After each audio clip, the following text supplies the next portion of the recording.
अस्सलाम वालेकुम दोस्तों, क्या हाल चाल है। राशिद भाई को लगी हुई है भूख और अपना व्हाट्सअप नहीं चल रहा। ठीक है जी। अगर आपके पास भी व्हाट्सअप नहीं चल रहा तो भाईजान परेशान नहीं होना। ट्विटर पे पहुंचो, जाके देखो किथे किथे की हो रहा है। ठीक है ना। और ये व्हाट्सअप सर्वर का इशू है, ओमान में नहीं बाकी बहुत सारे मुल्कों में भी डाउन है।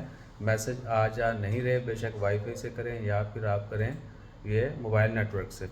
और कुछ मैसेज काफ़ी टाइम के बाद डिलीवर हो रहे हैं। बहरहाल अभी ये 9:30 बजे के करीब जो है ये सिलसिला शुरू हुआ है और अभी 10:30 हो गए। स्पीड हाले भी जड़ा ना वो वापसी दी 190 में। ठीक है जी। और अगर आपके पास व्हाट्सएप नहीं चल रहा तो कोई रीसेट शीसेट मारने की ज़रूरत नहीं है।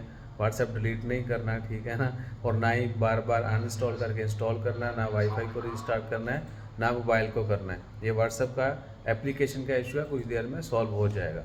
तो ज़रूर बताइएगा आपने हाज़िरी लगवानी है कि आपने कहीं किसी चीज़ को उंगली दी इस वजह से या नहीं दी। जज़ाकल्लाह।